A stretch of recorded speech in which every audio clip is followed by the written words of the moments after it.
எதற்காக இயேசு கிறிஸ்து இந்த பூமிக்கு வந்தார் என்கிற தலைப்பின் கீழே ஒரு சீரியஸ் போல ஒரு 5 பிரசங்கங்களை நாம் கேட்க இருக்க போகிறோம். இன்றைக்கு முதலாவது ஹெட்டிங்கில் நம்ம என்ன பார்க்க போகிறோம் அப்படின்னு சொன்னால், எடுத்துக்கொள்ளுங்க 1 யோவான் 3ஆம் அதிகாரம் 5வது வசனம். 1 யோவான் 3ஆம் அதிகாரம் 5வது வசனம்.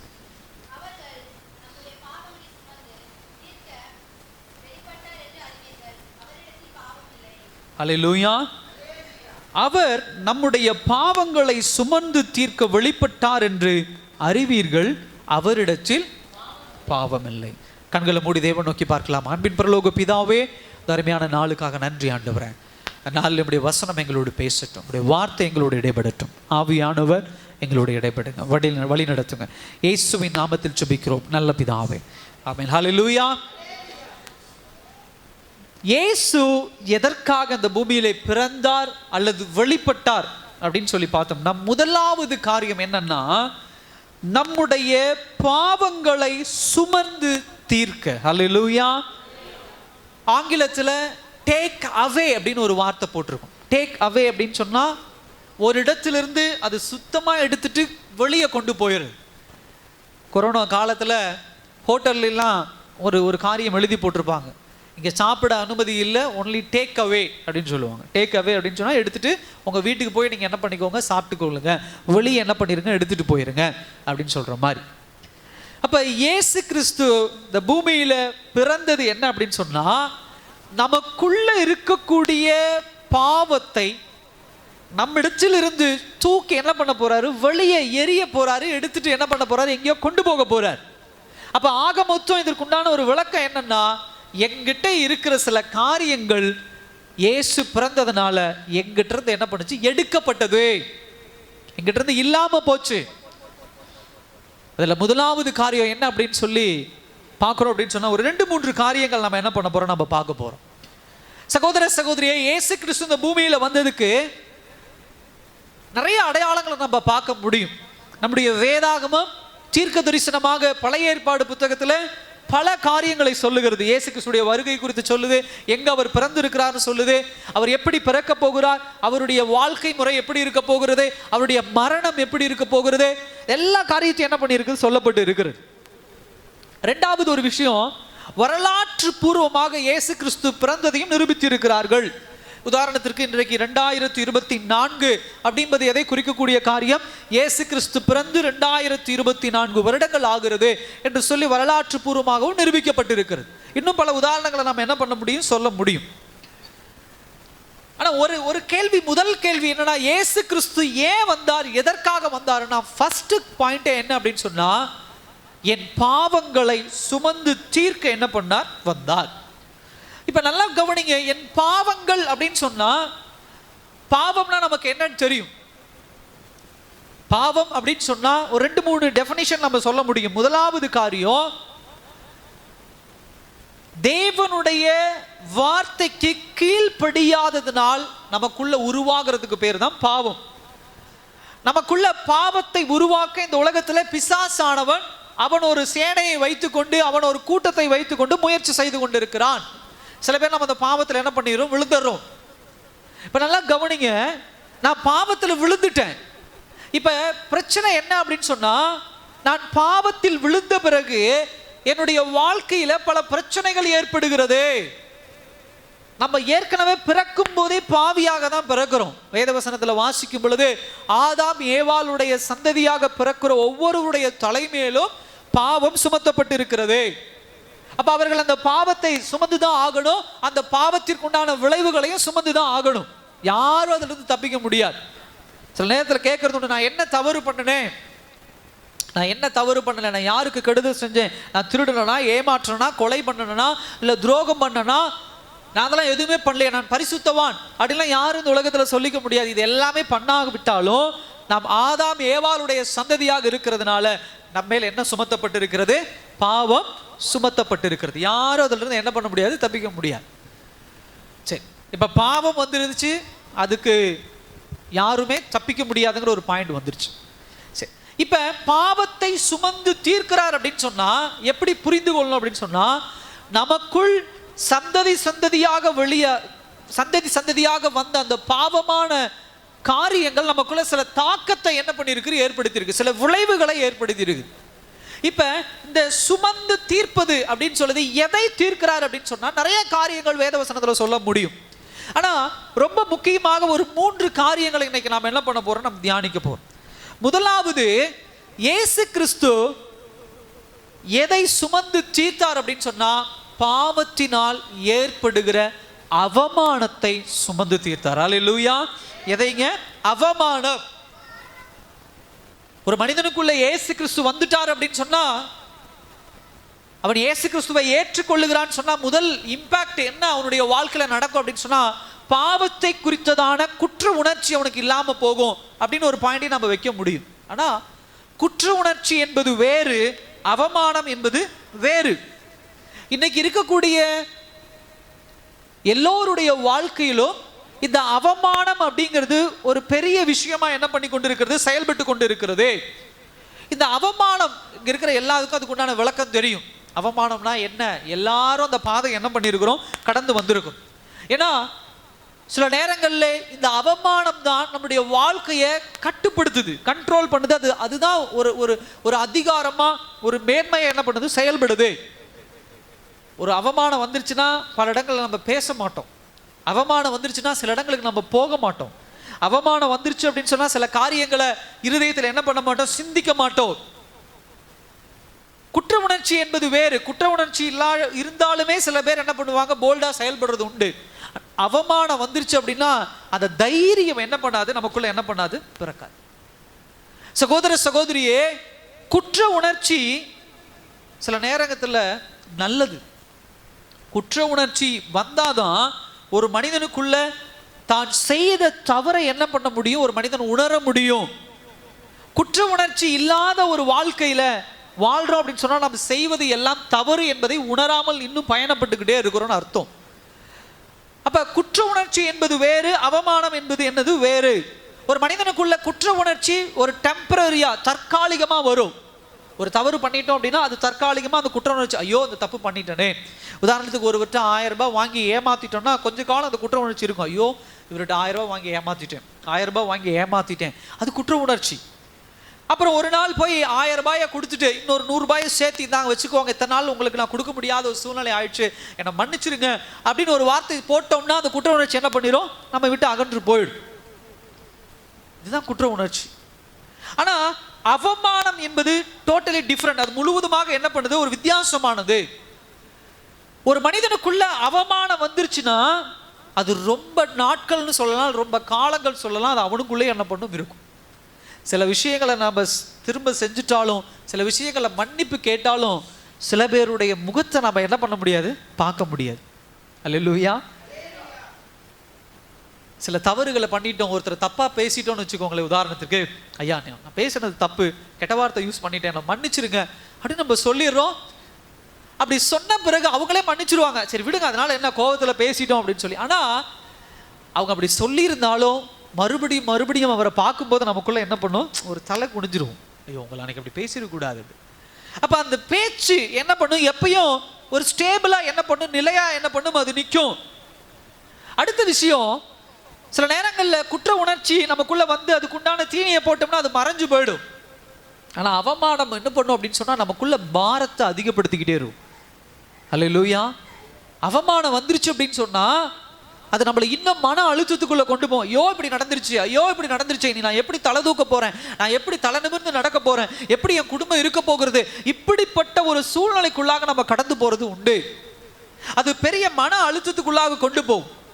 அதே போல அவமானம் என்ன பண்ணும், நம்முடைய தோல்வியை திரும்ப திரும்ப நமக்கு சுட்டி காட்டிக்கிட்டே இருக்கும். குற்ற உணர்ச்சியோட கூட வாழ்ந்துடலாம், அதை கடந்தும் போயிடலாம். ஆனா ஒன்ஸ் அவமானம் அப்படிங்கிற ஒரு ஸ்டேஜுக்குள்ள வந்துட்டோம்னா பல பேர் முடங்கி கிடந்துடுறாங்க, பல பேர் தற்கொலை பண்ணிக்கிறாங்க. அல்லேலூயா. அதெல்லாம் நம்ம கேள்வி, எதுக்காக தற்கொலை பண்றாங்க, சூசைட் அப்படிங்கிற பாயிண்டே எதுக்காக வருது, அவமானத்தினாலதான், என்னால முடியலையே அப்படின்னு சொல்லி. இன்னும் சொல்ல போனா அவமானம் ஒரு மனிதனுக்குள்ள வந்துருச்சுன்னா அவன் தன்னைத்தானே தனிமைப்படுத்திக் கொள்ளுகிறான். அல்லேலூயா. இதுக்கு பேர் தான் அவமானம். சகோதர சகோதரியே, இயேசு கிறிஸ்து இந்த உலகத்துல வந்தது அதுக்காக தான்.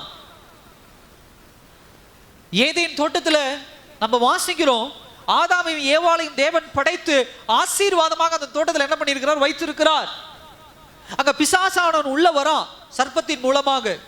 அவன் வந்து தேவனுடைய வார்த்தையின் மீது இருக்கக்கூடிய நம்பகத்தன்மையை கேள்வி எழுப்புறான். ஆண்டவர் இந்த பழத்தை சாப்பிட சொன்னாரா, ஏன் சாப்பிட சொன்னாருன்னு தெரியுமா, நீங்க ஆண்டவரை போல மாறுவீங்க அப்படின்னு சொல்லி வார்த்தையை புரட்டுகிற ஒரு தந்திர வேலையை சர்ப்பத்தின் மூலமாக அவன் செய்யறான். இப்படி செய்த உடனே ஏவாளும் ஆதாமும் அந்த பழத்தை என்ன பண்ணிடுறாங்க, சாப்பிட்டுறாங்க. சாப்பிட்ட உடனே அவர்களுக்குள்ள என்ன நடந்தது, அங்க என்ன நடந்தது சொல்லுங்க பார்க்கலாம். சாப்பிட்ட உடனே என்னாச்சு அவங்களுக்குள்ள, தாங்கள் நிர்வாணிகளா இருக்கிறோம் என்பதை என்ன பண்ணார்கள்.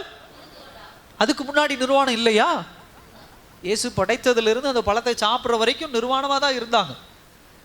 ஆனா இப்ப என்ன தோணுது அப்படின்னு சொன்னா, நிர்வாணிகளாய் உணர்ந்து என்ன பண்ணாங்க, அவர்கள் தேவனை விட்டு என்ன பண்ணாங்க, தேவனை காணக்கூடாதபடி போய் ஒளிந்து கொண்டார்கள். அதுக்கப்புறம் தங்களுடைய நிர்வாணத்தை மூடுறதுக்கு அத்தி இலைகளை பறித்து என்ன பண்ணுறாங்க, அவங்க அதுக்கு மேல என்ன பண்ணிக்கிறாங்க, தங்களுடைய நிர்வாணத்தின் மீது க்ளோஸ் பண்ணிக்கிறாங்க. நல்லா கவனிங்க, தாங்கள் நிர்வாணிகளா இருக்கிறோம் என்பதை உணராமல் தேவனோடு சந்தோஷமா இருந்தாங்க, தேவன் படைத்த படைப்புகள்ல மகிழ்ச்சியா இருந்தாங்க, தேவனோடு உறவாடினார்கள், தேவனோடு மகிழ்ந்தார்கள். ஆனா இப்ப பாருங்க, இந்த நிர்வாணம் என்பதை அவர்கள் உணர்ந்த உடனே ஆதாம் ஏவாளுக்குள்ள ஒரு அவமானம் வருது.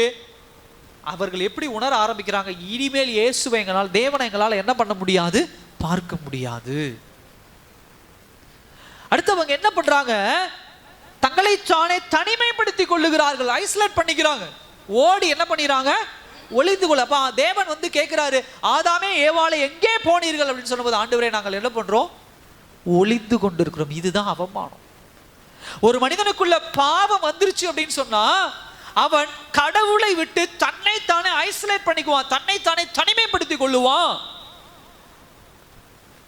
இதுதான் முதல் பாயிண்ட். ஒரு மனிதனுடைய வாழ்க்கையில பாவம் வந்த உடனே இந்த இயேசு கிறிஸ்து இந்த உலகத்துல வந்ததற்கு முக்கியமான காரணம், கடவுளை விட்டு தன்னை தனிமைப்படுத்தி கொண்ட மனிதனை திரும்ப கடவுளோடு என்ன பண்ண வேண்டும், சேர்த்து கொள்ள வேண்டும். அப்படி சேர்த்து கொள்ள வேண்டும் என்று சொன்னால் அந்த மனிதனுக்குள்ள என்ன இருக்கக்கூடாது, அவமானம் சிந்தனை என்ன பண்ணக்கூடாது, இருக்கக்கூடாது. அல்லேலூயா.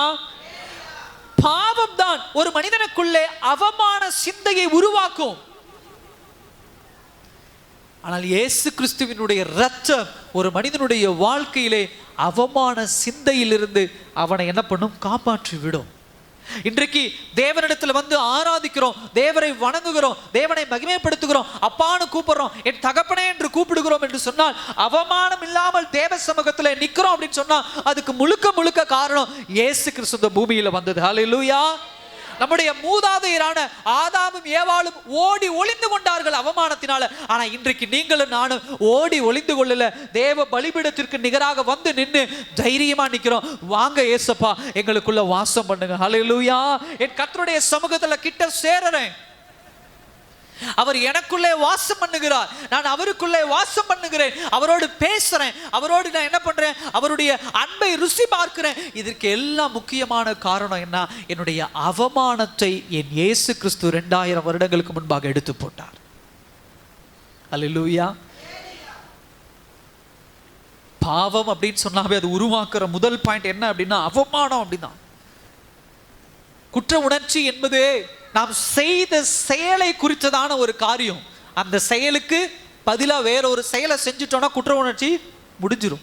ஆனா அவமானம் என்பது நம்முடைய சிந்தையிலே ஏற்படுத்தப்பட்ட ஒரு தாக்கம். இப்ப ஆதாமும் ஏவாளும் குற்ற உணர்ச்சியோடு இருந்திருந்தாங்க அப்படின்னு சொன்னா அவங்க வேற ஏதாவது ஒரு செயலை செஞ்சு அதை என்ன பண்ணிருக்கலாம், மூடி மறைச்சிருக்கலாம். ஆனா அவர்களுடைய இருதயத்துல ஒரு எண்ணம் உருவாயிருச்சு, அவங்க சிந்தையில ஒரு எண்ணம் உருவாயிருச்சு. அது குற்ற உணர்ச்சி இல்ல, அவமானம். என் தேவனுடைய வார்த்தைக்கு தவறா செஞ்சுட்டேன், நான் என்ன பண்ணினேன், நான் செய்த காரியத்தினால இப்ப நிர்வாணமாய் நிற்கிறேன் என்று சொல்லி அவமானம் என்கிற ஒரு காரியம் அவங்க சிந்தையிலே செயல்பட ஆரம்பிச்சிருச்சு. சகோதர சகோதரியே, அவமானம் நம்மை தேவனை விட்டு விலக்குவது மாத்திரமல்ல, மனிதர்களுக்குள்ளே நல்ல உறவுக்காக தான் கர்த்தர் ஒவ்வொரு உறவையும் உருவாக்கி இருக்கிறார். இந்த உலகத்துல தாய் தகப்பன் பிள்ளைகள் உறவினர்கள் இந்த உலக ஜனங்கள் எல்லாருக்குள்ளே ஏதோ ஒரு ரிலேஷன்ஷிப், ஒரு உறவு உண்டு. இன்றைக்கு இந்த பாவம் உருவாக்குற அவமானம் தான் உறவுகளுக்குள்ள ஒரு மிகப்பெரிய பிளவை என்ன பண்ணுகிறது, உண்டாக்குகிறது. இந்த அவமானம் தான் நம்மை ஒரு நோயாளியை போல ஒரு ஒதுக்கு புறமாக உட்கார வச்சிருது. ஒரு காய்ச்சல் வந்துருச்சு, உடல் ஒரு பலவீனம் ஆயிடுச்சுன்னா நம்ம என்ன செய்வோம்? ஆடி பாடி குதிச்சுட்டு இருப்போமா? இல்லை, போர்வை எடுத்து போத்தி கட்டலில் ஓரமாக படுத்துருவோம். எல்லாரும் சிரிச்சுக்கிட்டு இருந்தாலும் நம்மளால சிரிக்க முடியாது. எனக்கு காய்ச்சல் வந்துருச்சு, நான் கிட்ட வர முடியாது அப்படின்னு சொல்லி இப்படிப்பட்ட ஒரு சிக்னஸ், ஒரு நோயை உண்டாக்குறது தான். அடுத்தது, அவமானம் என்பது உங்களுக்கென்று தேவன் வைத்திருக்கிற திட்டங்களை திருடுகிற ஒரு காரியம். அல்லேலூயா. அவமானத்தோட எங்கேயும் போக முடியாது, அவமானத்தோட எந்த காரியத்திலும் செயல்பட முடியாது, அவமானத்தோடு தைரியமா நிற்க முடியாது. அப்ப என்ன அர்த்தம்? இனிமே என் வாழ்க்கையில ஒண்ணுமே என்ன பண்ண முடியாது, நான் செய்ய முடியாது, நான் வாழ தகுதியற்றவன் என்று சொல்லி மரணத்திற்கு நேராக என்ன பண்ணும், கொண்டு செல்லுகிற ஒரு காரியம். இப்படி பாவத்தினால் ஏற்பட்ட அவமானத்தை மரணத்திற்கு நேராக கொண்டு போகும், அந்த மரணத்திற்கு நேராக கொண்டு போகக்கூடிய அந்த அவமானத்தை அதே மரணத்தின் மூலமாக நமக்காக இயேசு சிலுவையிலே அவமானப்பட்டார். அல்லேலூயா. நீங்களும் நானும் அவமானப்படக்கூடாது. பாவத்தினுடைய அந்த சிந்தனை, அந்த குற்ற உணர்ச்சி என் சிந்தையில் என்ன பண்ணிடக்கூடாது, ஸ்டோர் ஆகி அது அவமானமா மாறிடக்கூடாது என்பதற்காக தான் இயேசு 2000 வருடங்களுக்கு முன்பாக இந்த பூமியிலே வந்து உங்களுக்காக எனக்காக என்ன பண்ணார், மரித்தார். குற்ற உணர்ச்சி ஒரு மனுஷனுடைய வாழ்க்கையில சில நேரங்களில் ஒரு டென்ஷனை உருவாக்கும், ஒரு பதட்டத்தை உருவாக்கலாம், ஒரு துக்கமான சூழ்நிலை என்ன பண்ணலாம், உருவாக்கலாம். ஆனா அவமானம் என்பது, நல்லா கவனிங்க, நீங்க தகுதியே இல்லை என்கிற ஒரு சூழ்நிலை என்ன பண்ணும், உருவாக்கும். ஏற்கனவே சொன்னது போல அவமானம் ஒரு மனுஷனுக்குள்ள வந்துட்டா, நான் தகுதியே இல்லை, நான் வாழ தகுதியற்றவன், இந்த பூமியில நிற்க தகுதியற்றவன் என்கிற ஒரு மன நிலைமையை உங்களுக்குள்ள உருவாக்கி உங்களை மரணத்திற்கு நேராக என்ன பண்ணிடும், கொண்டு போய் விட்டுரும். குற்ற உணர்ச்சி என்பது ஒப்புரவாகிறதுக்கு ஏதாவது ஒரு வழியை உண்டாக்கும், கன்ஃபெஷன் பண்ண வைக்கும், உங்களை அறிக்கையிட வைக்கும், உங்க தவற அவங்ககிட்ட அப்பாலஜைஸ் பண்ண சொல்லுவாங்க. அப்பாலஜைஸ் அப்படின்னு சொன்னா, நான் தப்பு பண்ணிட்டேன்னு சொல்லி அவங்ககிட்ட பேசுறது, அவங்ககிட்ட கேட்கிற ஒரு விஷயம், இதெல்லாம் குற்ற உணர்ச்சி சில நேரத்தில் செஞ்சு அது எல்லா விஷயங்களையும் என்ன பண்ணிடும், தவறுகளை எல்லாம் அது என்ன பண்ணிடும், சரி செஞ்சிடும். ஆனா ஒரு மனிதனுக்குள்ள அவமானம் வந்துருச்சு அப்படின்னு சொன்னா அவனை பேச விடாம பண்ணுகிறோம். நல்லா கவனிங்க, இன்றைக்கு நம்ம எந்த ஸ்டேஜில் இருக்கிறோங்கிறதா ரொம்ப முக்கியம். பாவம் வந்த உடனே குற்ற உணர்ச்சி வரும். குற்ற உணர்ச்சி நீங்க ரொம்ப நாள் லீட் பண்ண விடும்போது அது அவமானமாய் மாறும். அவமானம் வந்த உடனே நம்மை நாமே தனிமைப்படுத்தி மறைத்து கொள்ளுகிற பிள்ளைகளா மாறிட்டோமான்னு யோசிங்க. பாஸ்டர், நான் எங்க மறைச்சுக்கிட்டேன், நான் தெளிவாக தானே இருக்கிறேன், நான் தைரியமாக தானே இருக்கிறேன், நல்லா தானே வெளியே வரேன், வெளியே போறேன். அப்படி இல்லை. உங்களுக்கு தெரியும், சில நேரங்களில் கர்த்தரை விட்டு மறைஞ்சிருக்கிறோம். நம்ம நினைச்சுக்கிறோம் நான் மறைஞ்சிருக்கிறேன், கர்த்தருக்கு எதுவும் தெரியாதுன்னு. அப்படி கிடையாது, கர்த்தருக்கு எல்லாமே தெரியும். அப்படி மறைந்திருந்த ஆதாமும் ஏவாளும் வெளியே வந்த உடனே கர்த்தர் ஒரு மிருகத்தை பிடிச்சு அடிச்சு அதனுடைய ரத்தம் சிந்தி அதனுடைய தோலை எடுத்து என்ன பண்ணார், அவர்களுக்கு போர்த்தினார். இப்பொழுது அவங்களுடைய அவமான எண்ணம் மறைஞ்சு போச்சு. இயேசு கிறிஸ்துவும் அப்படிதான் இந்த உலகத்துல வந்து ரத்தம் சிந்தி அவருடைய தோலை எடுத்து நம்ம போத்திக்கிட்டோம். அவர் நம்மை மூடினார், நம்முடைய அவமானத்தை மூடினார், பாவத்தினால் ஏற்பட்ட அவமானத்தை மூடினார். அதனால அந்த பூமியில சந்தோஷமா தைரியமா வாழ்கிற ஒரு பலனை கர்த்தர் நமக்கு கொடுத்திருக்கிறார். சகோதர சகோதரி, இந்த நாள்ல கர்த்தர் நம்மோடு பேசுற விஷயம் அதுதான். தேவ சமூகத்துல ஆதாமும் ஏவாளும் படைக்கப்பட்ட பொழுது அவருடைய பிரசன்னத்துல எவ்வளவு கனமுள்ளவரா இருந்தாங்க. யோசிச்சு பாருங்க. கர்த்தர் சொன்னார், எல்லாத்தையும் படைச்சிட்டு நீ அதுக்கு பேர் வைப்பானார். அல்லேலூயா. இதுதான் கர்த்தர் படைத்த உங்களுக்கும் எனக்கும் கர்த்தர் கொடுக்கிற ஹானர், கனம். எவ்வளவு பெருசு பாருங்க. படைச்சது அவரு, அவர் தானே பேர் வைக்கணும். ஆனா ஆதாம் ஏவாளையும் படைச்சிட்டியாப்பா, நீ பேர் வை, ஒவ்வொன்று இருக்கும், நீ அதை ஆண்டு கொள்ளு, நீ சந்தோஷமா இரு, உனக்கு நல்லதுன்னு ஒவ்வொன்றையும் என்ன பண்ணிருக்க, நான் படைச்சிருக்கேன். இப்படி ஆண்டு கொள்ளுகிற ஒரு ராஜாவை போல, ஒரு ராணியை போல ஆதாமையும் ஏவாளையும் படைச்சு வச்சிருந்தா, பாவம் வந்த உடனே இவர்கள் போய் என்ன பண்ணிடுறாங்க, ஒளிந்து கொள்ளுகிறார்கள். நான் தகுதி இல்லை, இதையெல்லாம் சுதந்திரிக்க நான் தகுதி இல்லை, இந்த தேவன் படைத்த இந்த படைப்புல நான் சந்தோஷமா இருக்க தகுதி இல்லை என்று சொல்லி இவர்கள் என்ன பண்றாங்க, நான் கனமற்றவன் என்று சொல்லி போய் என்ன பண்றாங்க, ஒளிந்து கொள்ளுகிறார்கள். இதுதான் அவமானம். சகோதர சகோதரி, இந்த நாள் ஆண்டவர் நம்மோடு பேசுற வார்த்தை அதுதான். முதலாவது இயேசு கிறிஸ்து எதற்காக அந்த பூமியிலே வந்தார் அப்படின்னு சொன்னால் நம்முடைய அவமானத்தை முற்றிலுமாக நம்மளிருந்து எடுத்து போட்டார். ரெண்டாவது ஒரு காரியம், ஏன் இயேசு கிறிஸ்து இந்த பூமியில வந்தார் அப்படின்னு சொன்னார். ரெண்டாவது, நம்முடைய கவலைகள் எல்லாவற்றையும் நம்மிடத்திலிருந்து தேவன் என்ன பண்ணார்? எடுத்து போட்டார். ஹல்லேலூயா. பாவம் முதலாவது ஒரு மனுஷனுக்குள்ள அவமானத்தை உருவாக்கும். ரெண்டாவது கவலை என்ன பண்ணு உருவாக்கும். கொஞ்சம் யோசிச்சு பாருங்க, இந்த உலகத்துல நாம் எதற்கு கவலைப்படுகிறோம்? ஒரு கேள்வி உண்டு, நம்ம எதுக்கு கவலைப்படுறோம்? நாம் செய்த தவறு எங்கேயாவது வெளிப்பட்டுருமா அப்படின்னு சொல்லி அதிகம் என்ன பண்றது? கவலைப்படுறது உண்டு. ஹல்லேலூயா. பிசாசானவன் எப்பொழுதும் அவன் தைரியமா தேவ சமூகத்துல வந்து நிக்கிறான், தைரியமா நம்மளை அவன் மேற்கொள்ளுகிறான் அப்படின்னு சொன்னா அதுக்கு முக்கியமான காரணம் என்ன தெரியுமா? நமக்குள்ள இருக்கக்கூடிய கவலையின் நிமித்தமா தான் அவன் நம்மளை ஈஸியா என்ன பண்ணிடுறான்? பிடிச்சிடறான். நான் செய்த பாவம் எங்க வெளிப்பட்டுருமோ, நான் செய்த தவறு எங்க வெளிப்பட்டுருமோ, தேவ சமூகத்திற்கு முன்னாடி வந்து நிற்க தகுதியற்றவர்களாக நாம ஏன் இருந்தோம்னா நமக்குள்ள இருந்த கவலை. நம்மேல் சுமத்தப்பட்ட பாவத்தை அவன் என்ன பண்றான்னு சொன்னா அவன் ஆயுதமாக எடுத்து சந்ததியாக அந்த பாவத்துக்கு நம்மளை அடிமைப்படுத்தி கவலைப்பட வச்சுட்டு இருக்கிறான். நல்லா கவனிச்சு பாருங்க, ஆதாமும் ஏவாளும் ஆடி பாடி சந்தோஷமா அந்த ஏதேன் தோட்டத்தில் குதிச்சு விளையாண்டு இருக்கலாம். இப்பொழுது அவர்களுக்குள்ள என்ன வந்துருச்சு? பாவம் வந்த உடனே என்ன வந்துச்சு? கவலை வந்துருச்சு. ஒளிந்து கொண்டார்கள்னா கவலை வந்துருச்சு. என்ன கவலை வந்துருச்சு? ஐயோ, நான் தேவனுக்கு விரோதமாக பாவம் செய்து விட்டேன், நான் தேவனுடைய வார்த்தைக்கு நான் கீழ்ப்படியிலேயே என்கிற கவலை அவர்களுக்குள்ள என்ன பண்ணிருச்சு? வந்துருச்சு. அது மாத்திரமல்ல, அவர்களுக்குள்ள கவலை எப்ப வரும் அப்படின்னா புறம் தள்ளுகிற, ஒதுக்கி தள்ளுகிறது போல ஒரு பயம் அவர்களுக்குள்ள என்ன பண்ணிருச்சு? உருவாயிருச்சு. பாவம் சில நேரத்தில் அப்படிதான் நமக்குள்ள உருவாக்கும்.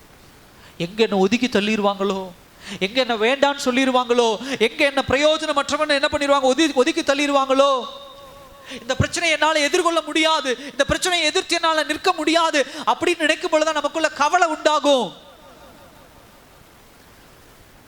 நல்லா கவனிங்க, என்றைக்கு நமக்குள்ள கவலை வருதுன்னாவே நீங்க தெளிவா தெரிஞ்சு வச்சுக்கணும், பாவத்திற்குண்டான அறிகுறி அது. ஒரு மனிதன் தன்னுடைய வாழ்க்கையில் இருக்கக்கூடிய கவலையை எப்படி ஜெயம் கொள்ள முடியும்னா அதுக்கு தான் கர்த்தர் என்னத்தை வச்சிருக்கிறாரு? விசுவாசத்தை வச்சிருக்கிறார். அல்லேலூயா. விசுவாசம் தான் நம்முடைய வாழ்க்கையில் இருக்கக்கூடிய கவலையை ஜெயிக்கிற ஒரு ஆயுதம். பாவத்தை குறித்தான கவலை நமக்குள்ள பிறக்கும் போதே இருந்துருச்சு. ஆதாம் ஏவாள் செய்த அந்த பாவத்திற்கு உண்டான கவலை, நான் பாவம் செய்தவன், என் மேல் பாவம் சுமத்தப்பட்டிருக்கிறது என்கிற கவலை எனக்குள்ள இருந்துச்சு. ஆனால் என்றைக்கு இயேசு எனக்காக வந்தார், எனக்காக ரத்தம் சிந்தினார் என்று சொல்லி அவருடைய மரணத்தின் மீதும் அவருடைய ரத்தத்தின் மீது நான் விசுவாசம் வைக்கிறேனோ அப்பொழுதே என் மேல் சுமத்தப்பட்ட பாவத்தை குறித்து எனக்கு என்ன கிடையாது? கவலை கிடையாது. அல்லேலூயா. கவலை இல்லைன்னா நான் எப்படிப்பட்டவனாக இருப்பேன்? சந்தோஷமுள்ள ஒரு மகனா இருப்பேன், மகிழ்ச்சி உள்ள ஒரு மகனா இருப்பேன், சமாதானத்தின் மகளா நான் இருப்பேன். என் மகிழ்ச்சி, சந்தோஷம், சமாதானம் எல்லாம் கெட்டு போறதுக்கு ஒரே ஒரு காரணம், என்மேல் சுமத்தப்பட்ட பாவத்தின் விளைவாக ஏற்படுகிற கவலை மாத்திரமே. ஹல்லேலூயா.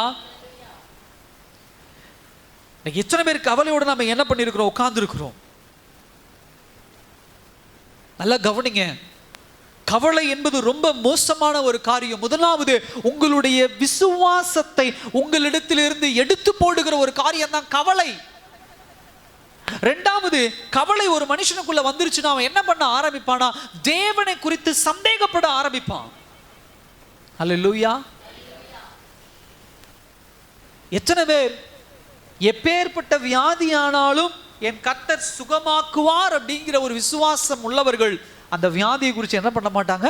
கவலைப்பட மாட்டாங்க. ஒரு மிகப்பெரிய பிரச்சனை வந்துருச்சு, கவலைப்பட மாட்டாங்க, கர்த்தர் பார்த்துக்குவார். மிகப்பெரிய போராட்டம், மிகப்பெரிய உபத்திரவம், கர்த்தர் பார்த்து கொள்ளுவார். என் கர்த்தர் அவ்வளவு பலனை கொண்டவர், வல்லமையை கொண்டவர். ஆனா அந்த விசுவாசம் இல்லாத போது மனுஷனுக்குள்ள என்ன உருவாகும்? கவலை உருவாகும். இது பாவத்தினுடைய செயல்பாடு. ஐயோ, எப்படி இந்த நோயிலிருந்து உன்னை வெளியே காப்பாத்திக்க போற, எப்படி இந்த கடன் பிரச்சனையிலிருந்து நீ தப்பிக்க போற, எப்படி இந்த பிரச்சனையிலிருந்து தப்பிக்க போற, எப்படி இந்த உபத்திரவத்திலிருந்து தப்பிக்க போற என்று சொல்லி உன்னை என்ன பண்ணிரும்? கவலைப்பட்டு நம்மளை உட்கார வச்சிரும். கர்த்தரிடத்துல கிட்ட நெருங்கி சேர என்ன பண்ணாது? நம்மளை விடாது. இந்த நேரத்தில் கொஞ்சம் யோசிச்சு பாருங்க, எல்லா விஷயத்தையும் மறந்துடுவோம். நல்லா கவனிச்சு பாருங்க. சில நேரத்தில் சாப்பிட்றத கூட மறந்துடுவோம், சில பொருட்களை எடுக்கிறதும் மறந்துடுவோம், சில பேர் சொன்ன காரியத்தை மறந்துடுவோம். ஆனால் நமக்குள்ள இருக்கக்கூடிய கவலையை நம்ம மறந்துருக்கிறோமா என்னைக்காவது இயற்கையா? சொல்லுங்க பார்க்கலாம். உங்களுக்குள்ள கவலையே இல்லாமல் இங்கே உட்காந்துருக்கீங்களான்னா இல்லை. எல்லாரும் ஏதோ ஒரு காரியத்தை குறித்து கவலைப்பட்டு தான் உட்காந்துருக்கணும். நிறைய விஷயங்கள் இந்த வாரத்தில் நீங்கள் மறந்து போனீங்க. காசு அங்கே வச்சேன் பாஸ்டர் மறந்துட்டேன், செயின் அங்கே கழட்டி வச்சேன் நான் மறந்துட்டேன், அவர் அதை சொன்னார் நான் மறந்துட்டேன், என் வீட்டம்மா அதை வாங்கிட்டு வர சொன்னாங்க நான் மறந்துட்டேன், இந்த இந்த இந்த காசு கட்டணும் நான் அதை மறந்துட்டேன்னு எல்லா விஷயத்தையும் மறந்துட்டேன்னு சொல்கிறோம். மறதி வந்துருச்சு எனக்கு, சீக்கிரம் மறந்துடுறேன் அப்படிலாம் சொல்கிறது உண்டு. ஆனால் நெடுங்காலமாக உங்கள் இருதயத்தில் இருக்கக்கூடிய கவலைப்படுகிற காரியம் உங்களுக்குள்ள மறந்து போச்சா? என் கவலையை நான் மறந்துட்டேன் யாராவது சொல்ல முடியுமா? ஒருவேளை சில விஷயங்கள்னால ஒரு அரை மணி நேரம் மறந்து போகலாம். அந்த விஷயம் முடிஞ்சோடனே என்ன பண்ணிடும், ஞாபகம் வந்துடும். கவலையை மறக்க முடியாது. ஏன்னு சொன்னால் அது பிசாசானவனுடைய ஆயுதம். அது ரிப்பீட்டடா திரும்ப திரும்ப திரும்ப திரும்ப உங்களை போட்டு அழுத்தி அழுத்தி அழுத்தி உங்களை அப்படியே ஒரு இடத்துல உட்கார வச்சிரும். உங்களுக்கு ஒரு சொல்யூஷன் தராது, உங்களுக்கு உண்டான ஒரு தீர்வை என்ன பண்ணாது, தராது. கவலைப்பட்ட ஆதாமும் ஏவாளும் எவ்வளவு நேரம் அந்த மரத்துக்குள்ள ஒளிஞ்சிருந்தாங்கன்னு உங்களுக்கு எனக்கு தெரியாது. ஆனா எவ்வளவு நேரம் ஒளிஞ்சிருந்திருக்கலாம் யோசிச்சு பாருங்க. உடனே ஆண்டவர் வந்தாருன்னா போடலங்க. அவங்க எதையுமே திங்க் பண்ணல, அவங்க எதையுமே யோசிக்க முடியல. கவலை வந்த உடனே அவங்களுக்கு வந்த அவமானம் வந்துச்சு, கவலை வந்துச்சு, ஓடி போய் ஒளிஞ்சிட்டாங்க. ஆனா ஆண்டவர் வந்தோன்னே தான் முன்னாடி நிற்கக்கூடிய தைரியத்தை அவங்களுக்கு எப்படி கொடுத்தாரு அப்படின்னு சொன்னா, ஒரு மிருகத்தை அடிச்சாரு, அதனுடைய தோலை எடுத்தாரு, இந்த அதை உடுத்திக்கோ, உடுத்திட்டு இப்ப நிர்வாணம் மறைக்கப்பட்டது, இப்ப தைரியமா ஆண்டவருக்கு முன்னாடி என்ன பண்றாங்க, வந்து நிக்கிறாங்க. சகோதர சகோதரியை, பாவம் அப்படிதான். தேவ சமூகத்தில் நிற்க விடாதபடி திரும்ப திரும்ப திரும்ப திரும்ப நம்மளை சந்தித்து அது நம்மளை என்ன பண்ணும், நம்முடைய சிந்தனையில வெகுவாக ஊன்றி நம்மளை கவலைப்பட வைத்து மூளையில உட்கார வச்சிருந்தது. இயேசு கிறிஸ்து இந்த பூமியில வந்து ரத்தம் சிந்தி அந்த ரத்தத்தின் மூலமாக நம்மளை கவலையை முழுவதுமாக நிறைவேற்றி அந்த கவலையை நம்ம இடத்திலிருந்து எடுத்து போட்டு இன்றைக்கு தேவ சமூகத்தில் மனமகிழ்ச்சியாய் வைத்திருக்கிறார். அல்லேலூயா. இதுக்குதான் இயேசு வந்தார் இந்த பூமியில. எத்தனை பேர் அதை நம்முடைய வாழ்க்கையில் உணர்ந்திருக்கிறோம்? கவலைப்படுவதனால் ஒரு பிரயோஜனம் கிடையாது. நீங்க கவலைப்படுற காரியத்தில் அதுக்கு ஏதாவது சொல்யூஷன் கிடைச்சிருமா? கிடைக்காது. அந்த கவலைப்படுகிற காரியத்திற்கு உண்டான தீர்வு ஏதாவது கிடைச்சிருமா? கிடைக்காது. கவலை எப்பொழுது ஒரு மனிதனுடைய வாழ்க்கையில ஒரு தவறான பாதையில் என்ன பண்ணும், கொண்டு போக ஆரம்பிக்கும்.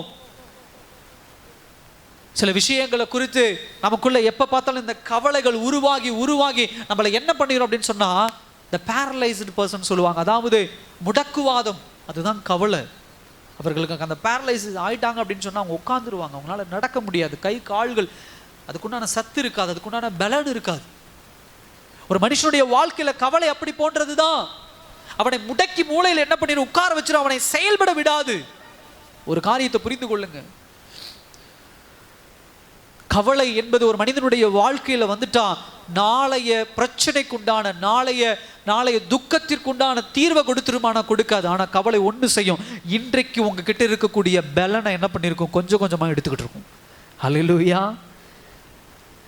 நீங்க கவலைப்படுற காரியத்தை கவனிச்சு பாருங்க. நீங்க கவலைப்படுறதுனால நீங்க வச்சிருக்கிற பிரச்சனைக்கு தீர்வு கிடைச்சிருச்சானா கிடைக்காது. ஆனா நீங்க கவலைப்பட்டு சரியா வேலைக்கு போக முடியாது, சரியா சாப்பிட முடியாது, சரியா தூங்க முடியாது, சரியா மற்ற மனுஷங்கிட்ட பேச முடியாது. இது எல்லாம் உங்க வாழ்க்கையில நடக்க ஆரம்பிச்சுன்னா கொஞ்சம் கொஞ்சமாக உங்களுடைய சரீர பலவீனத்துக்குள்ளாக கடந்து போகும். அந்த பலவீனம் என்ன பண்ணிடும், உங்களை மூளையில உட்கார வச்சிரும். இன்றைக்கு உங்களுக்குள்ள என்ன பலன் இருக்கு அதை அப்படியே ட்ரைன் அவுட் பண்ணிரும்.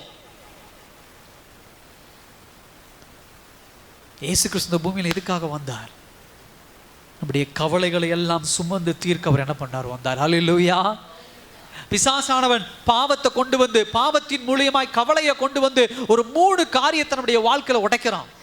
முதலாவது காரியம் என்ன அப்படின்னு சொன்னா, தேவ பிள்ளைகளா இருந்தாலும் தேவன் மீது இருக்கக்கூடிய நம்பிக்கையை உடைக்கிறவனா இருக்கிறான். ஹல்லேலூயா. தேவன் மீது இருக்கக்கூடிய நம்பிக்கை, பாவம் அதுதான். பாவத்தினுடைய முதல் படியே நீங்களும் நானும் கர்த்தர் மீது வைத்திருக்கிற நம்பிக்கையை உடைக்கணும். ஆதாமும் ஏவாளும் தேவன் மீது நம்பிக்கை உள்ளவர்களாக தான் ஏதேன் தோட்டத்துக்குள்ள சுத்திக்கிட்டு இருந்தாங்க. பிசாசானவன் வந்து அவங்ககிட்ட நீங்க நல்லா இருக்கிறீங்களா, நீங்க சாப்பிட்டீங்களா, நீங்க அழகா இருக்கிறீங்க, நீங்க இப்படி இருக்கிறீங்க, நீங்க இப்படி எல்லாம் கிரியேட் பண்றீங்க, நீங்க ரொம்ப சந்தோஷமா, இதெல்லாம் பேசல. ஃபர்ஸ்ட் பாயிண்ட், அவன் வந்து என்ன பேசுறான்? எடுத்து வாசிங்க, 3ஆம் அதிகாரம் எடுங்க, ஆதியாகமம் 3ஆம் அதிகாரம்.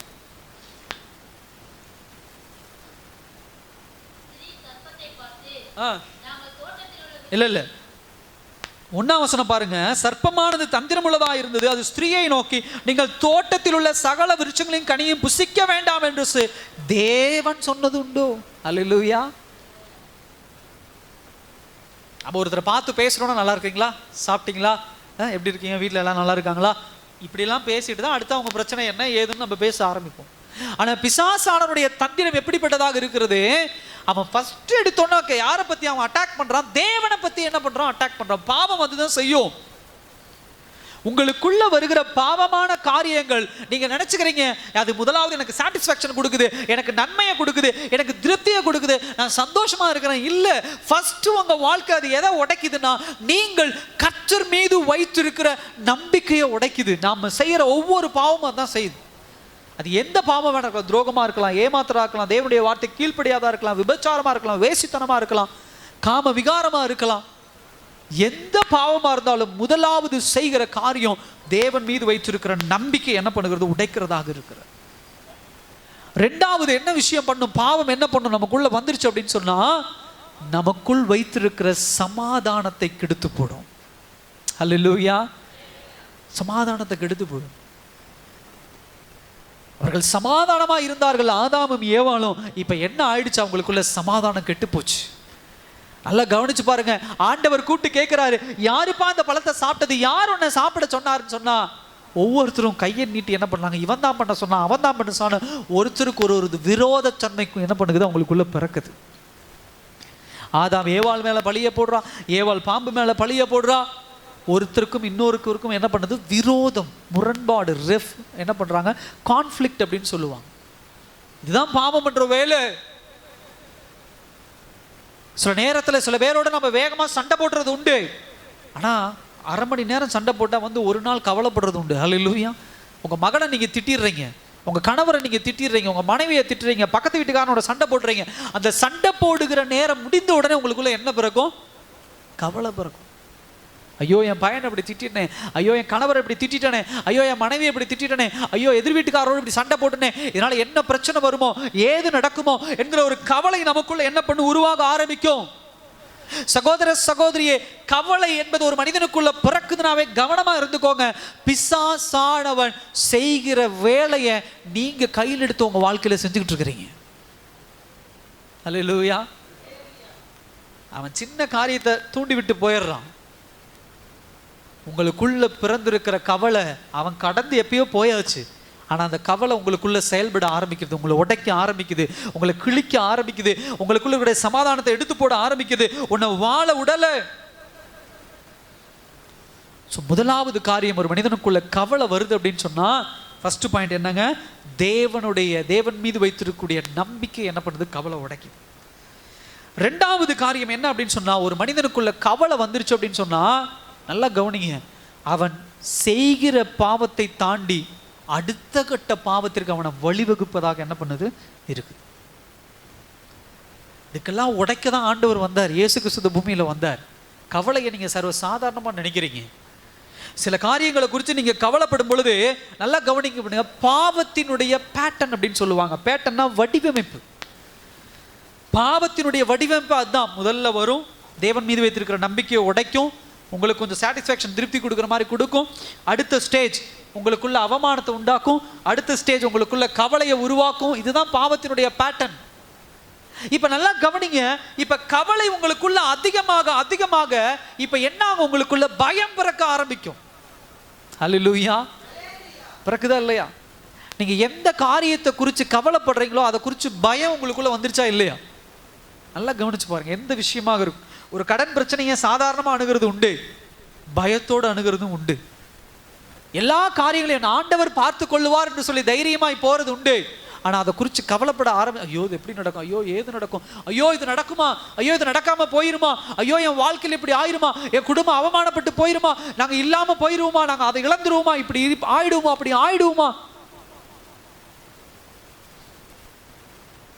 இதுதான் கவலையுடைய வேலை. அப்ப என்ன பண்ண ஆரம்பிப்பீங்க? செய்த பாவத்தை தாண்டி என்ன செய்யறோம்னு தெரியாம இன்னும் அதிகமான பாவத்தை செய்ய ஆரம்பிச்சிருவோம். அல்லேலூயா. ஆமா,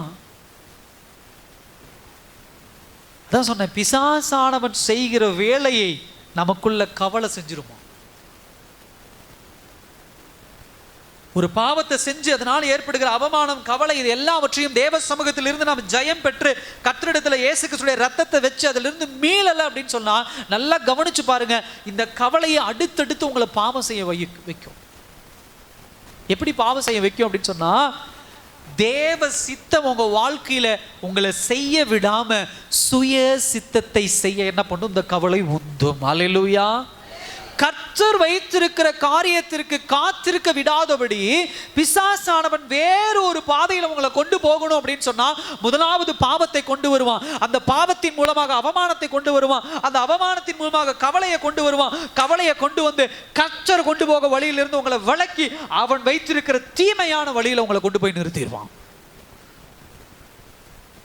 இன்னைக்கு நிறைய பேருடைய வாழ்க்கை செதஞ்சு கிடக்கிறதுக்கு காரணம் அதுதான். கவலைப்படாதீங்க.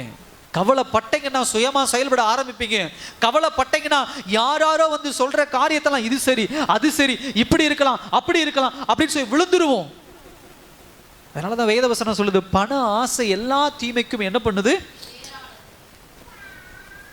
சில பேர்கிட்ட பேசும்பொழுது அப்படிதான் சொல்லுவாங்க, ஐயோ பாஸ்டர் எனக்கு இவ்வளோ கடன் இருக்கு, ஐயோ என் பிள்ளைகள் இருக்காங்க, என் வீடு இருக்கு, நிலம் வாங்கணும், கார் வாங்கணும், பைக் வாங்கணும், இதெல்லாம் வாங்கணும், இது செய்யணும், என் பிள்ளைய நல்ல இடத்துல கட்டி கொடுக்கணும், என் பையனுக்கு நான் நல்ல இடத்துல படிக்க வைக்கணும், நல்ல இடத்துல வேலை வாங்கி கொடுக்கணும். இதை புலம்பிக்கிட்டே இருந்தாங்கன்னா அந்த புலம்பலை எவனா ஒருத்த கவனிச்சானா அவன் அழகா அவனை என்ன பண்ணிடுவான்? ட்ராப் பண்ணிடுவான். அவன் அழகா நம்மளை என்ன பண்ணிடுவான்? விலை செஞ்சிருவான்.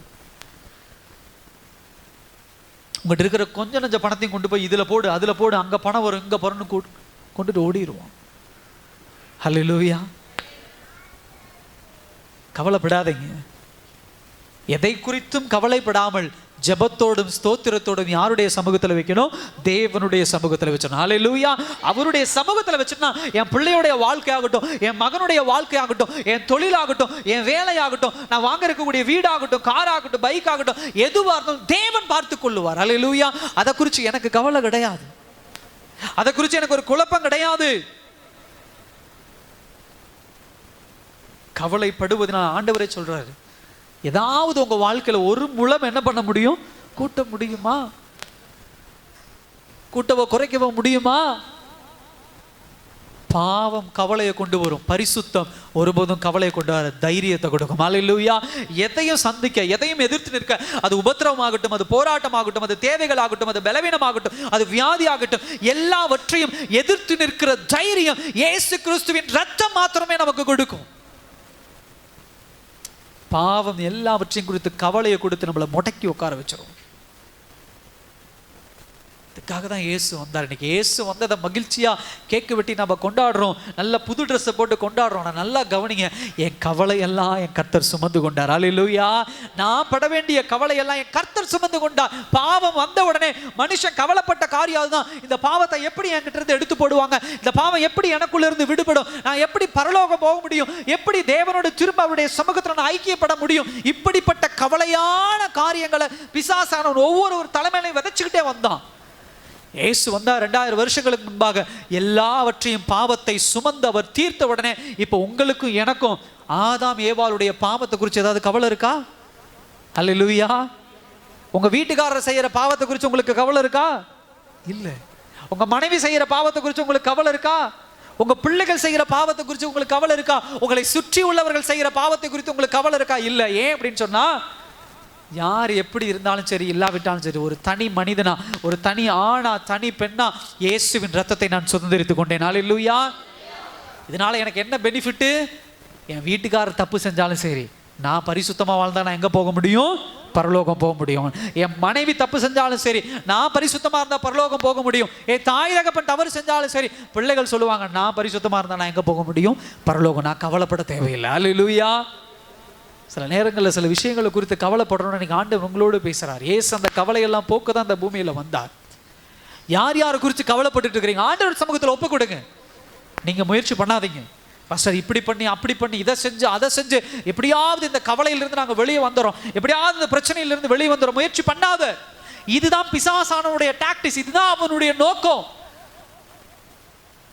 நீங்க நினைச்சுக்கிறீங்க எனக்குள்ள இருக்கிற திறமையின் மூலியமாக நான் கண்டிப்பா அதை சாதிச்சுட்டு வெளியே வந்துடுவேன், இந்த பிரச்சனையிலிருந்து வெளியே வந்துடுவேன். இல்லை, அது அவன் வைத்திருக்கிற கண்ணி உன்னை இன்னும் கொண்டு போய் சிக்க விட்டுருவான். கடைசியில் அவமானம் தாங்க முடியாம, கவலை தாங்க முடியாம தற்கொலைக்கு நேராய் ஓடுவது உண்டு. அடுத்தது கவலை அப்படிங்கிறது எதை குறிக்கக்கூடிய காரியம்? ஒரு மனுஷனுடைய வாழ்க்கையில பிரைட், பெருமை. ஹல்லேலூயா. நல்லா கொஞ்சம் யோசிங்க, நீங்க தான் பதில் சொல்ல போறீங்க. எப்ப கவலைப்பட ஆரம்பிப்பீங்க சொல்லுங்க பார்க்கலாம். எப்போ கவலைப்பட ஆரம்பிப்பீங்க? எது சத்தமா சொன்னீங்கன்னா எனக்கு கேட்கும். என்னது? நினைச்ச காரியம் நடக்காம. யார் நினைச்ச காரியம் சொல்லுங்க? நாம என்ன பண்ணது? நினைச்ச காரியம். நம்ம எந்த காரியத்தை எப்படி நினைச்சிருப்போம்? நான் செஞ்சிருவேன், நான் பண்ணிடுவேன், நான் வாங்கிடுவேன், நான் வித்துருவேன், நான் படிச்சிருவேன், நான் பெரிய ஆள் ஆயிடுவேன். இப்படி நம்ம திறமையை வச்சு நம்ம எடை போட்டு நம்ம நினைச்ச காரியம் நடக்காத போது நமக்குள்ள என்ன பண்ணும்? கவலை உருவாகும். அப்ப நல்லா கவனிக்க வேண்டிய விஷயம் என்ன அப்படின்னு சொன்னா, இது எல்லாமே பெருமை. உங்களை குறிச்சு பெருமையா நீங்க நினைச்சு தான் கவலைக்குள்ள போறீங்க. இப்ப கர்த்தர் சமூகத்துல ஒரு காரியத்தை ஒப்பு கொடுத்துட்டீங்க, தேவனுடைய பாதத்துல ஒரு காரியத்தை ஒப்பு கொடுத்துட்டீங்கன்னா நீங்களும் நானும் அதை குறித்து கவலைப்பட வேண்டியதுண்டா? இல்ல. ஏன்னா அதை யார் பார்த்து கொள்ளுவா? தேவன் பார்த்து கொள்வார். அதை குறித்து நான் கவலைப்பட தேவையில்லை. என் பிள்ளைய நான் ஒருத்தருக்கு கல்யாணம் பண்ணி கொடுக்குறேன், இல்ல என் மகனை ஒருத்தருக்கு நான் கல்யாணம் பண்ணி கொடுக்குறேன், இல்ல நான் வேலைக்கு நான் அனுப்புறேன்னா அங்க ஏதாவது ஒரு உபத்திரம் வருது, அங்க ஏதாவது ஒரு வேதனை வருதுன்னா நான் போய் சரி பண்றேன் அப்படின்னா அது உங்களுடைய சுய பெருமை. நான் நினைச்சா சாதிச்சிருவேன், நான் போய் சண்டை போட்டேன்னா அவங்க திருந்திடுவாங்க, நான் போய் நின்னா அவங்க மாறிடுவாங்க அப்படின்னு நீங்க போறதுனால தான் இன்னும் அங்க பிரச்சனை பெருசாகும். அதே சமயத்தில் இது கர்த்தருக்கு ஒப்பு கொடுத்தது, கர்த்தர் அனுபவிச்சுக்காரு, கர்த்தர் பார்த்துக்கொள்ளன்னு விட்டுருங்க, கவலைப்படாதீங்க. அவங்க என்னென்ன உபத்திரவம் பண்றாங்களோ, அது எந்த விஷயமா இருந்தாலும் சரி, யாரா இருந்தாலும் சரி, யார் என்ன உபத்திரவம் பண்றாங்களோ அதற்குண்டான பதில கர்த்தர் கொடுப்பாருங்கிறத கவலையை நீங்க விட்டுட்டீங்கன்னா கர்த்தர் அதற்குண்டான சொல்யூஷன் அங்க கொடுத்துருவார். அல்லேலூயா. அதுக்குண்டான தீர்வு அவர் கொடுத்துருவார். எனக்கு ரொம்ப பிடிச்ச விஷயம் அதுதான் மரியாளுடைய வாழ்க்கை. அல்லேலூயா. மரியாளுடைய வாழ்க்கையில கணவனை சேரும் முன்னே அவருடைய வயிற்றுல என்ன ஆயிடுச்சு? குழந்தை உருவாயிருச்சு. நீங்களும் நானும் இருந்தா எப்படி இருப்போம்? ரொம்ப கவலைப்பட்டிருப்போம். ஐயோ எப்படி யோசேப்புக்கு சொல்லுவணும், யோசேப்பு அவங்க அம்மாவை எப்படி நம்ம மைண்டை மாற்றுவணும், யோசேப்பு அவங்க அப்பாவை நான் எப்படி மைண்டு. ஏன்னா சில நேரங்களில் சில விஷயங்கள், சின்ன விஷயங்களை நம்ம என்ன பண்ணிடுவோம், ரொம்ப பெரிய படமாக போட்டு வச்சிருவோம். நல்லா கவனிங்க. யோசேப்பு அண்டர்ஸ்டாண்ட் பண்ணிட்டாருன்னா யோசேப்பினுடைய குடும்பத்தை குறித்தோ ஊரை குறித்தோ என்ன கிடையாது, கவலை கிடையாது. ஆனால் நம்ம திங்க் பண்ணுறது எப்பயுமே எப்படி திங்க் பண்ணுவோம்னா, யோசேப்பை விட்டுட்டு யோசேப்பினுடைய குடும்பம், ஊர், கிராமம், சொந்தக்காரங்க, போனவங்க வந்தவங்க, இப்படி தான் நம்ம கணக்கு போடுவோம். மரியாளுடைய வயிற்றில் கரு உண்டாச்சு. மரியாளம்மா எந்த கவலையும் படலை. ஆண்டவர் சொல்லிட்டாரு நான் பார்த்துக்கிறேன் அப்படின்ட்டார். ஆண்டவர் ஊருக்கிட்ட போய் எல்லா ஊர்லையும் சொன்னாரா? மரியாளுடைய வயிற்றில் குழந்தை பரிசுத்த ஆவியானவரால் உருவாச்சு. யாரை போய் சந்திச்சாரு? அல்லேலூயா. கர்த்தருக்கு தெரியும் யாரை சந்திச்சா அந்த பிரச்சனையிலிருந்து வெளியே கொண்டு வர முடியும், இந்த பிளான் எப்படி போகணும் கர்த்தருக்கு தெரியும். நம்ம தான் தப்பா உளறி பிரச்சனைகளை பெருசாக்கி விட்டுறோம். அவங்ககிட்ட போய் பேசுறேன், இவங்ககிட்ட போய் பேசுறேன், இவங்களை கூப்பிடுறேன், அவங்கள சப்போர்ட்டு கூப்பிடுறேன். தேவையில்லை, கர்த்தர்கிட்ட சொல்லுங்க. அவருக்கு தெரியும் இதுல யார் முக்கியமான ஆள். அவங்களை அடிச்சா எல்லா பிரச்சனையும், அவங்ககிட்ட பேசினா எல்லா கர்த்தர் தீர்த்து வச்சிருவார். நேரா போய் யோசேப்பிட்ட பேசினார், பிரச்சனை முடிஞ்சு. இப்ப எல்லா பிரச்சனையும் யோசேப்பு குடும்பத்தின் பக்கம் இருந்து வருகிற எல்லா பிரச்சனையும் யாரு டேக்கிள் பண்ணிக்குவா, யார் பார்த்துக்குவா? யோசேப்பு பார்த்துக்குவார். மரியாள் அங்க பேச வேண்டிய அவசியமே கிடையாது. அல்லேலூயா. நான் பார்த்துக்குவேன், நான் செஞ்சிருவேன், நான் அப்படி பண்ணிடுவேன், நான் இப்படி பண்ணிடுவேன், இந்த பிரச்சனை இப்படி சால்வ் பண்ணிடுவேன். தயவு செய்து அப்படி நினைக்காதீங்க. இது எல்லாம் பாவத்தினுடைய அறிகுறி, சுய பெருமை. கவலை இதனால தான் உண்டாகுது. நீங்க எந்தெந்த ஸ்டெப் அப்படி எடுக்கிறீங்களோ எல்லா விஷயத்தையும் தயவு செய்து மாம்ச முறையில் ஸ்டெப் எடுக்காதீங்க, ஆவிக்குரிய முறையில் என்னைக்கு முயற்சி பண்ணுங்க. அல்லேலூயா. அது எந்த காரியமா இருந்தாலும் சரி. ஒரு பிரச்சனை வருதா, முழங்கால் படியிடு. ஒரு பிரச்சனை வருதா, தேவ சமூகத்தில் போய் அழு. ஒரு பிரச்சனை வருதா, சபைக்கு வந்து ஒப்புக்கொடு. ஒரு பிரச்சனை வருதா, தேவனிடத்தில் உபவாசம் இருந்து ஜெபி. அவனை எதிர்த்து நிற்காது, அவனை சண்டை போடாது, அவங்கள்ட்ட எதுவும் கர்த்தர் யுத்தம் பண்ணுவார். அல்லேலூயா. இப்போ கர்த்தர் யுத்தம் பண்ண மாட்டார்னு ஒரு சூழ்நிலையை உருவாக்கி உன்னை ஜெபம் பண்ண விடாம, தேவ சமூகத்தில் உட்கார விடாம, அவன் சுயமா உனக்குள்ள உண்டாக்கி கவலை இன்னும் பெருசாக்கி ஏதோ ஒரு காரியத்தை பதட்டத்தில் போய் செய்ய வச்சது வேற மாதிரி கொண்டு போய் முடிச்சு விட்டுருவான். இது எல்லாவற்றையும் தான் கர்த்தர் உடைத்து போட்டார். அல்லேலூயா. உன்னை தேவ சமூகத்துக்கு வரவிடாம பண்ணுவது பாவம் என்று சொன்னால், அவருடைய ரத்தம் சிந்தி அவர் அதை நிர்வாணப்பட்டு அவர் உங்களுக்காக எனக்காக சிலுவையிலே மரித்து உங்களையும் என்னையும் தேவ சமூகத்துக்கு என்ன பண்ணார்? இயேசு கொண்டு வந்தார். எதுக்காக தேவ சமூகத்துக்கு இயேசு கொண்டு வந்தார் அப்படின்னு சொன்னா, எதுக்காக கொண்டு வந்தார்? இனி நான் கவலைப்பட தேவையில்லை, நான் அவர் பக்கம் என்ன பண்ணிட்டேன்? நான் வந்துட்டேன். ஹல்லேலூயா.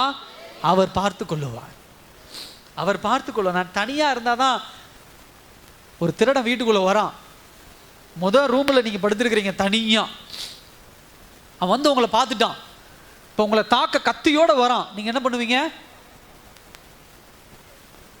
என்ன பண்ணுவீங்க? ஐயோ ஐயோன்னு என்ன பண்ணுவீங்க? கத்துவீங்க.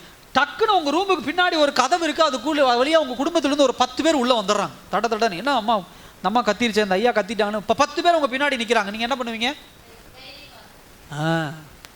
தனியா இருக்கும்போது திருடனை பார்த்து ஐயோமான்னு கத்துறீங்க, பின்னாடி 10 பேர் நிக்கிறாங்கன்னு உங்க இருதயம் சொன்ன உடனே உங்களுக்குள்ள இப்ப என்ன ஆயிடுச்சு? தைரியம் வந்துருச்சு. அல்லேலூயா. இப்ப அதுதான் இத்தனை நாட்களாக பாவத்தை உங்களுக்குள்ள விதைச்சு உங்களை தனியா வச்சு பயமுறுத்திக்கிட்டே இருந்தான். இயேசு இந்த பூமியில வந்து ரத்தம் சிந்தி உங்க கவலைகள் எல்லாம் போக்கி இயேசு கிறிஸ்துவின் பிரசன்னத்துக்குள்ள கொண்டு வந்து விட்டுட்டாரு, தேவ பிரசன்னத்துக்குள்ள கொண்டு வந்து விட்டுட்டாரு. இப்ப தேவ பிரசன்னத்துல நிக்கும் போது உங்களுக்கு பின்னாடி யார் நிக்கிறாங்க நீங்க உணர்ந்திருக்கிறீங்க. அல்லேலூயா. இப்ப எனக்கு கவலை கிடையாது, இப்ப எனக்கு அவமானம் கிடையாது, இப்ப எனக்கு எந்த பிரச்சனையும் இல்லை, கர்த்தர் என்னோடு கூட இருக்கிறார். அல்லேலூயா. இதுதான் நான் சொல்ல வேண்டிய ஆள்கிட்ட சொல்லிட்டா, நான் எதை குறித்து என்ன பண்ண தேவையில்லை? பயப்பட தேவையில்லை, கவலைப்பட தேவையில்லை. கடைசியாக ஒரு காரியத்தை சொல்லி முடிக்க விரும்புகிறேன். 3வது, பாவங்களை சுமந்து தீர்க்க இயேசு கிறிஸ்து இந்த பூமியில் வந்தார். அந்த பாவத்தின் அந்த எதை சுமக்கிறார்னு சொன்னால், 1வது அவமானம், 2வது பாவத்தினால் உண்டாகும் கவலை, 3வது மன்னிக்க முடியாத நிலைமை. ஹல்லேலூயா. எதுக்காக இயேசு கிறிஸ்து இந்த பூமியில் வந்தார்? ஃபர்ஸ்ட் பாயிண்ட் சொல்லுங்க பார்க்கலாம். பாவிகளை ரட்சிக்க வந்தார். அடுத்து யார்கிட்ட இருந்து ரட்சிக்க வந்தார்?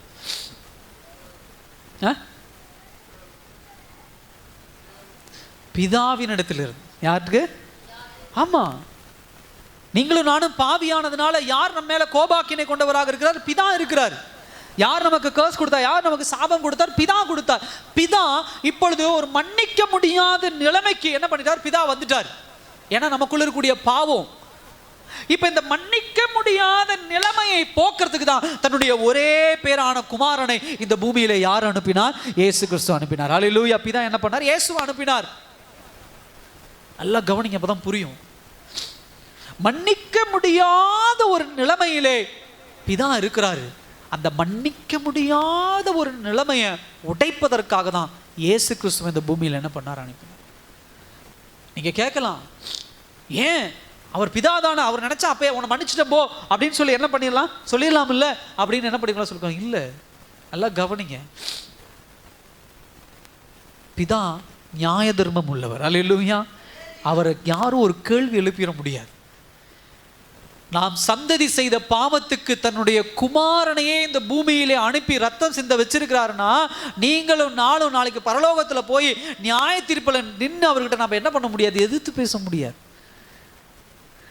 சில நேரங்களில் சில பேர் தப்பு பண்ணிடுவாங்க, நம்மளும் தப்பு பண்ணிடுவோம். அப்படி தப்பு பண்ணிட்டு அவங்க கேட்பாங்க, எதுக்குடா அந்த தப்பு பண்ண? நீ பண்ணலையா தப்பு? என்னது நீ பண்ணலையா? நீ பண்ண நானும் பண்ணது சரிதான், நீ கேட்க உனக்கு உரிமை கிடையாது. அப்படி நம்ம சில பேர்த்த நம்முடைய தாய் தகப்பனையோ ஏதோ ஒன்று, நம்முடைய அப்பா அம்மா, ஒரு அப்பா எங்கேயாவது ஒரு காரியத்தை ஒரு திருட்டு மாதிரி ஏதோ ஒரு வேலையை ஏமாத்துற மாதிரி ஒரு வேலை செஞ்சார். பையன் அவங்க அப்பாட்ட இருந்து காசை திருடிடுறான். ஏன்டா திருடுன அப்படின்னு அப்பா, நீ திருடலையா? அன்னைக்கு தாத்தா வீட்டில் நீ திருடலையா? அன்னைக்கு சூப்பர் மார்க்கெட்ல நீ திருடலையா? அப்பாவை கேள்விப்பட்ட அப்பா என்ன பண்ணிடுவாரு? தவறு பண்ணியிருந்தா வாய் அடிச்சு போயிடும். அம்மாவை யாரோ தவறு கேட்ட வாய் அடிச்சு போயிடுவான். நீங்க பிள்ளைங்களாம் அப்படி கேட்குது, நீங்க பண்ணலையாத இப்ப என்னையா பண்ண வேண்டாம்னு சொல்றீங்க, கேட்குறாங்களா? சகோதர சகோதரி, மன்னிக்க முடியாத நிலைமை ஏன் தேவன் அப்படி உருவாக்கி கொண்டார் அப்படின்னு சொன்னா, என்னை பார்த்து யாரும் என்ன பண்ணிடக்கூடாது? கேள்வி கேட்கக்கூடாது. அல்லேலூயா. ஆதாமும் ஏவாளும் பாவம் செஞ்சுட்டாங்க, அன்னைக்கு ஆண்டவர் மன்னிச்சுட்டாருன்னா அவனுக்கு பின்னாடி வரவனுக்கு அத்தனை பேரும் பாவம் பண்ணுவானுங்க. ஏன் ஆதாம மன்னிச்சிங்கல்ல, ஏன் ஏவாளை மன்னிச்சிங்கல்ல? இப்ப அதே ஆண்டவர்கிட்ட போய் அன்னைக்கு ஆதாம மன்னிச்சிங்கல்ல, ஏவாளை, ஆதாமையும் நான் மன்னிக்கல, ஏவாளையும் மன்னிக்கல, நான் கொடுத்த சாபம் தான், அதுக்கு பதிலா அந்த சாபத்தை போக்குவதற்கு என்னுடைய ஒரே பேரான குமாரன் அந்த பூமியில் அனுப்பியிருக்கேன். அல்லேலூயா. என்னுடைய மகனை நான் அனுப்பியிருக்கேன். மன்னிக்க முடியாத நிலைமையை போக்குவதற்காக இயேசு கிறிஸ்து இந்த பூமிக்கு என்ன பண்ணார், வந்தார். அல்லேலூயா. சகோதர சகோதரியே, கர்த்தர் நம்மோடு பேசுற வார்த்தை அதுதான். இன்றைக்கு நம்ம இருதயத்துல நிறைய பேரை மன்னிக்க முடியாத ஒரு நிலைமைக்குள்ளாக நம்ம தள்ளப்பட்டிருக்கிறோம். இதுவும் ஒரு பாவத்தினுடைய அறிகுறி தான். ஒரு கசப்பை உங்களுக்குள்ள பிசாசான உருவாக்கி வச்சிருக்கிறான். நல்லா கவனமா புரிந்து கொள்ளுங்க. ஒருவர் உங்களுக்கு எதிராக எழும்பி வருகிறார்கள், ஒருவர் உங்களுக்கு துரோகம் பண்ணுகிறார்கள், ஒருவர் உங்களுக்கு குழி வெட்டுறாங்க அப்படின்னு சொன்னா நல்லா கவனிங்க. அவர்கள் உங்களுக்கு துரோகம் பண்ணல, அவங்க உங்களை விளைச்செய்யணும்னு நினைக்கல, உங்களுடைய ஆவிக்குரிய வாழ்க்கையை உடைக்க தான் இப்படிப்பட்டவர்கள் எழும்புகிறார்கள். ஏன்னா அவங்களை குறித்து உங்களுக்குள்ள ஒரு கசப்பு உண்டாகும், அவங்களை குறித்து உங்களுக்குள்ள ஒரு கோபம் உண்டாகும், அவங்களை குறித்து உங்களுக்குள்ள வெறுப்பு உண்டாகும். இதெல்லாம் உங்களுக்குள்ள உண்டாகும் பொழுது ஆட்டோமேட்டிக்கா நீங்க பாவத்துக்குள்ள என்ன பண்ணிடுவீங்க, போயிடுவீங்க. அல்லேலூயா. இதுதான் காயின் செய்த தவறு. காயினுக்கு இயற்கையாகவே கோபம் கொள்ளுகிற ஒரு ஆட்டிடியூட், ஒரு குணம், ஒரு பிஹேவியர் அவனுக்குள்ள இருந்துச்சு. காயின் செலுத்தின காணிக்கையும் சரியான காணிக்கை தான், தவறான காணிக்கை கிடையாது. ஆபேல் செலுத்தின காணிக்கையும் சரியான காணிக்கை தான், தவறான காணிக்கை கிடையாது. ஆனா அதை எதை சூஸ் பண்ணுகிற அதிகாரம் யாரிடத்தில் இருக்கிறது? சத்தமா சொல்லுங்க, தேவனிடத்தில் இருக்கிறது. ஆனா காயின் என்ன பண்றான், தேவனிடத்துல அதை கொஸ்டின் கேட்கிற மாதிரி, அதை கேள்வி கேட்கிற மாதிரி, நான் என்ன தப்பு பண்ணேன், ஏன் என் காணிக்கையை ஏற்றுக்கொள்ளல அப்படிங்கிற ஒரு கோபம் அவனுக்குள்ள என்ன பண்ணுச்சு, உருவாச்சு. இந்த கோபம் அப்படியே யார் மேல டிரான்ஸ்ஃபர் ஆச்சு, ஆபேல் மேல ஆச்சு. அவன் ஆபேலை போய் கொலை பண்றான். கொலை பண்ணது மாத்திரமல்ல, திரும்ப ஆண்டவர்கிட்ட எதிர்த்து பேசுறான், நீங்க செஞ்சது சரியில்லை அப்படின்னு சொல்லி, அதனாலதான் நான் கோபப்பட்டேன் அப்படின்னு சொல்லி. அல்லேலூயா. சில நேரங்கள்ல சூழ்நிலைகளை புரிந்து கொள்ள முடியாது. கர்த்தர் செய்கிற சில காரியங்கள், நம்ம கிட்ட இருக்கிற பொருளை வாங்கி இன்னொருத்திட்ட கொடுப்பாரு, இன்னொருத்தர் இருக்கிற பொருளை வாங்கி நம்மகிட்ட கொடுப்பாரு. சில காரியங்கள் வாய்க்கும், சில காரியங்கள் வாய்க்காது போகும். இதெல்லாம் தேவனுடைய திட்டம், தேவனுடைய டைம். அது அதை நம்ம கொஸ்டின் பண்ண முடியாது. ஆனா இன்றைக்கு பிசாசானவன் எப்படிப்பட்ட ஒரு சூழ்நிலை உருவாக்கி வச்சிருக்கானா, இதையெல்லாம் கேள்வி கேட்கிற மனநிலைமையில கொண்டு வந்துட்டானான்னு கவனிங்க. ஏன் ஆண்டவரை கொடுக்கல, ஏன் ஆண்டவரை என்கிட்ட இருந்து போச்சு, ஏன் ஆண்டவரை இந்த காரியம் நடக்கல, ஏன் ஆண்டவரை இப்படி, ஏன் ஆண்டவரை அப்படி என்கிற கேள்வியை உண்டாக்குறானா உங்களுக்குள்ள, கவனிங்க. இப்படிப்பட்ட கோபமான ஒரு சூழ்நிலை தான் மன்னிக்க முடியாத நிலைமையை உருவாக்கும், கசப்பை உருவாக்கும். ஆபேல் மேல ஒரு கசப்பு உருவாக்குச்சு.